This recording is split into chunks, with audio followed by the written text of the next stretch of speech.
আপনি সবসময় বলেন যে হাঁটতে, সেটা ডায়াবেটিস রোগীদের জন্য বলেন, হাইপার টেনশন যারা ভুগছেন তাদের জন্য বলেন, ইভেন ওবেসিটিতে যারা ভুগছেন তারা তো হাঁটবেনই। আজকে আপনার কাছ থেকে আমরা জানার চেষ্টা করব যে হাঁটাটা কেন এত জরুরি। এই যে ক্রনিক অসুখগুলোর কথা আমরা বলি, বিভিন্ন সময় আলোচনা করি, আপনি যে রোগগুলোর কথা বললেন, ডায়াবেটিস, উচ্চ রক্তচাপ, কোলেস্টেরল, ওবেসিটি ইত্যাদি, সেগুলো ওষুধের তো প্রয়োজন কিছু কিছু ক্ষেত্রে আছে, একদমই আছে। এবং বেশিরভাগ ক্ষেত্রে লাইফস্টাইল মডিফাই না করলে সেই কন্ট্রোলটা ভালো করে হয় না, সেই নিয়ন্ত্রণ রোগটার উপরে। আচ্ছা। এবং যে এক্সারসাইজগুলো আমরা জানি, আমরা যেগুলো নিয়ে ভাবি, তার মধ্যে আমি দেখেছি যে সবচেয়ে সোজা, কম কষ্ট এবং কম খরচে করা যায় হচ্ছে হাঁটা। খরচ মানে কিছু নেই, জিরো বলতে পারেন। এবং অনেকে বলেন যে কোথায় হাঁটবো, বাড়িতে জায়গা নেই, রাস্তায় বেরোলে গাড়ি চলে, অনেকে বলেন যে রাস্তায় কুকুর ঘুরে বেড়ায়, কামড়ে দেবে ইত্যাদি। তো অল্প একটু জায়গা হলে সেখানেও হাঁটা যায়। আপনি একই জায়গার মধ্যে গোল গোল করে ঘুরতে ঘুরতে হাঁটতে থাকবেন, সেটাও তো হাঁটা। এবং হাঁটতে গেলে যে সবসময় একটা বড় মাঠ পেতে হবে অথবা একটা লম্বা রাস্তা, খালি রাস্তা পেতে হবে, তার কোনো মানে নেই।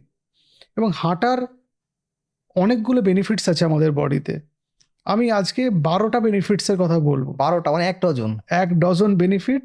এবং সেই বেনিফিটসগুলো খুব জরুরি এবং প্রত্যেকের জানা উচিত যে হাঁটলে কি উপকারিতা পাওয়া যায় এবং তার শরীরের উপর কি এফেক্ট আছে। আচ্ছা। প্রথম কথা বলি যে যারা অনেকদিন ধরে ইনঅ্যাক্টিভিটির মধ্যে ছিলেন, এক্সারসাইজ করেননি, তাদের এই প্রথম দিকেই খুব জোরে হাঁটা বা খুব জোরে দৌড়ানো উচিত না। আচ্ছা। তাদের বডিকে কিছুটা অ্যাডজাস্ট করা হতে টাইম দেওয়া দরকার, মানে তাদের কার্ডিওভাস্কুলার সিস্টেমকে কিছুটা অ্যাডাপ্টেশন দরকার। সেগুলোর জন্য প্রথমে লো পেসে হাঁটা শুরু করা উচিত এবং পরে স্পিডটা বাড়ানো উচিত, যেটাকে ব্রিস্ক ওয়াকিং বলি আমরা। ব্রিস্ক ওয়াকিং একটা মেডিকেল টার্ম, মানে হাঁটার একটা পদ্ধতি যেখানে একটু বেশি জোরে হাঁটতে হয়। ঘন্টায় 5 থেকে 6 কিলোমিটার সেটাতে অন্তত কমপক্ষে হাঁটতে হয়। শোল্ডার সোজা থাকে, হার্ট সুইং মোডে থাকে, মানে হাতটাকে নেড়ে হাঁটতে হয়। এবং ব্রিস্ক ওয়াকিংয়ের সময় আপনার ঘাম হবে, অল্প ঘাম হবে, কিন্তু বুকে কোনো ডিসকমফর্ট হবে না। শুধু তাই না, এই ব্রিস্ক ওয়াকিংটার সময় আপনি একটা লম্বা সেন্টেন্স বলতে পারবেন না, ছোট সেন্টেন্স বলতে পারবেন, গান গাইতে পারবেন না। বুঝতে পেরেছি। মানে জোরে জোরে নিঃশ্বাস নিতে হবে, সে সময় পালস রেট বেড়ে যাবে ইত্যাদি। মানে এরকম না যে হাঁটছি যেরকম মানে রিল্যাক্স, আকাশ বাতাস পাতাল দেখে, ফুচকার দোকান দেখতে দেখতে, যাওয়ার সময় খাবারের দোকানে উঁকি মেরে, এরকম করে না। একটু দাঁড়ালাম, একটু চা খেলাম, ওরকম না। খুব ফাস্ট হাঁটতে হয়, কিন্তু সেটা প্রথম দিকে মানুষ অ্যাচিভ করতে পারবে না। টার্গেটটাকে প্র্যাকটিস লাগে। মানে যারা রেগুলার ব্রিস্ক ওয়াক করেন, আপনি তাদের সঙ্গে তাকে হেঁটে ধরতে পারবেন না। যারা হাঁটেন না, মনে হবে তিনি দৌড়াচ্ছেন, আসলে না, তিনি হাঁটছেন। স্পিডটাই এরকম হয়ে গেছে। কিন্তু যারা হাঁটেন না তারা বলবেন যে গোড়ালি ব্যথা হয়, হাঁটুতে ব্যথা আছে, কোমরে ব্যথা, এই টাইম পাই না, সকালবেলা বাড়ির কাজ থাকে, ঘুম থেকে উঠতে পারি না। আসলে কি হয়, এই হাঁটাটা না আমাদের পুরোপুরি মাথা থেকে আসে যে আমি এক্সারসাইজের জন্য টাইম বার করবো কিভাবে, পুরো প্ল্যানিংটা সেইভাবে করতে হয়। এবং যারা এই এক্সারসাইজটা করতে পারেন তারা বাড়ির কাজগুলো প্রপারলি আরো ভালোভাবে ম্যানেজ করতে পারেন। কারণ টাইম সেন্স এবং ডিসিপ্লিন ইন লাইফ খুব ভালোভাবে অ্যালাইনড হয়ে যায়, খুব ভালোভাবে তারা মেনটেন করে চলতে পারেন। ফলে দেখা গেছে যারা এক্সারসাইজ করেন, লাইফস্টাইল এগুলো মেনটেন করেন, খাদ্যাভ্যাসে নিয়ন্ত্রণ আছে, তারা সাধারণত সকালবেলা ঘুম থেকে ওঠেন এবং তারা যথেষ্ট টাইম পান এবং সেই মতোই তারা মেনটেন করেন কাজকর্ম। এবার হাঁটার কি উপকারিতা সেটা আমরা ডাইরেক্টলি এবার সেটা নিয়ে আলোচনা করি। বেশ। প্রথম কথা, এই যে ক্রনিক অসুখগুলো হয় তার মধ্যে ইনসুলিন রেজিস্ট্যান্সের কথা আমরা প্রায়শই বলে থাকি। এই ইনসুলিন রেজিস্ট্যান্স কিন্তু খুব গুরুত্বপূর্ণ একটা আমাদের শরীরে ঘটে, যেটা ইনসুলিন তৈরি হচ্ছে বা ইনসুলিন শরীরের মধ্যে যথেষ্ট পরিমাণে আছে কিন্তু কাজ করতে পারছে না। এই ইনসুলিন রেজিস্ট্যান্স কমাতে সাহায্য করে হাঁটা। যখন আমরা হাঁটি আমাদের ক্যালোরি বার্ন হয়, আমরা যখন হাঁটি ইনসুলিন সেন্সিটিভিটি বাড়ে। আসলে কি হয়, আমরা যারা রেগুলার হাঁটতে আরম্ভ করি, আমরা যদি রেগুলার হাঁটি তাহলে আমাদের শরীরের ওজন কমে এবং আমরা জানি শরীরের মধ্যে ফ্যাট বা চর্বি জমলে শরীরের ওজন বাড়লে ইনসুলিন রেজিস্ট্যান্স বাড়ে। যে জন্য শরীরের ওজন যদি কমে উল্টোটা হবে, মানে ইনসুলিন রেজিস্ট্যান্স কমবে।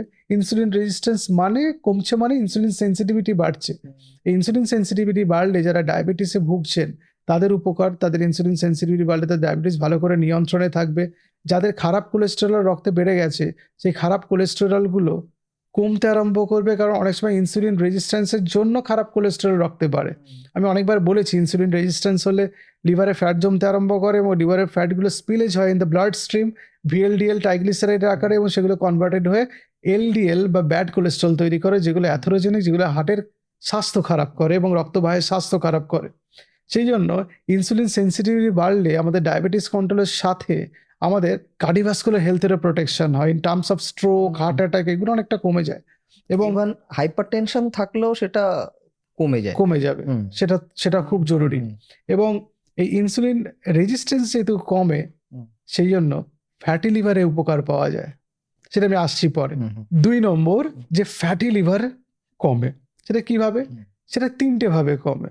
একটা হচ্ছে আমাদের বডিতে যে ক্যালোরি আছে, হুম। যে চর্বি আছে, সেটা হাঁটলে বার্ন হয়। হুম। বার্ন হলে শরীরের মধ্যে ফ্যাটের যে আধিক্য ছিল সেটা কমে, ওজন কমে। ওজন কমলে ইনসুলিন রেজিস্ট্যান্স কমে, তার জন্য ফ্যাটি লিভার কমে।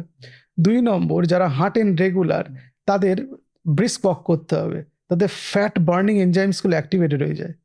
তাহলে শরীরের মধ্যে বিভিন্ন জায়গায় যে চর্বিগুলো জমা থাকে সেই চর্বিগুলো, জমাকৃত চর্বিগুলোর বার্ন হয়, সেগুলো লিভারের মধ্যে যে চর্বি আছে সেটাও তাহলে খরচ হয়ে যাবে, বার্ন হয়ে যাবে, তখন ফ্যাটি লিভার কমবে। আর 3 নম্বর, যখন আমরা হাঁটি আমাদের বডিতে এন্ডরফিন বলে একটা হরমোন বেরোয় যেটা অক্সিডেটিভ স্ট্রেস কমাতে সাহায্য করে। আমরা জানি ফ্যাটি লিভারে একটা অক্সিডেটিভ স্ট্রেস তৈরি হয়, ইনফ্লামেশন হয়, সেক্ষেত্রে ফ্যাটি লিভার কমবে। সুতরাং হাঁটলে 3টে উপায়ে আমাদের ফ্যাটি লিভার কমবে। সুতরাং হাঁটাটা খুব জরুরি যাদের ফ্যাটি লিভার ডিজিজ আছে, এবং একটা নির্দিষ্ট পেসে হাঁটতে হবে। আপনার ফ্যাটি লিভার হয়েছে, ডাক্তারের কাছে শুনেছেন হাঁটতে হবে, এবং আপনি এমন পেসে হাঁটলেন যে আপনার পাশে যারা অন্য লোকজন আছেন তারা হেঁটে হেঁটে বেরিয়ে চলে যাচ্ছে, আপনি এমন গতিতে হাঁটছেন, তাহলে সেটা হবে না। যথেষ্ট ভালোভাবে গতিতে হাঁটতে হবে, ব্রিস্ক ওয়াক করতে হবে। নাহলে শুধু সময়টাই নষ্ট হবে। হ্যাঁ, নাহলে শুধু সময়টাই নষ্ট হবে।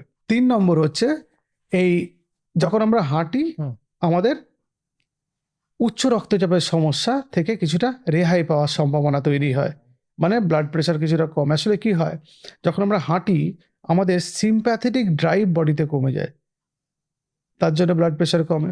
আমরা যখন হাঁটি আমাদের ঘাম বেরোয়, ঘামের মধ্যে দিয়ে সল্ট জল বেরিয়ে যায়, তাতে ব্লাড প্রেশার কিছুটা কমে। আমরা যখন হাঁটি আমাদের শরীরে ওজন কমে, যখন দীর্ঘদিন ধরে হাঁটতে থাকি। আমরা জানি ওজন বাড়লে ব্লাড প্রেশার 1 কেজি ওজন বাড়লে ব্লাড প্রেশার 1 করে বাড়ে, উপরে সিস্টোলিক অ্যান্ড ডায়াস্টোলিক, সেই ক্ষেত্রে ব্লাড প্রেশার কমে।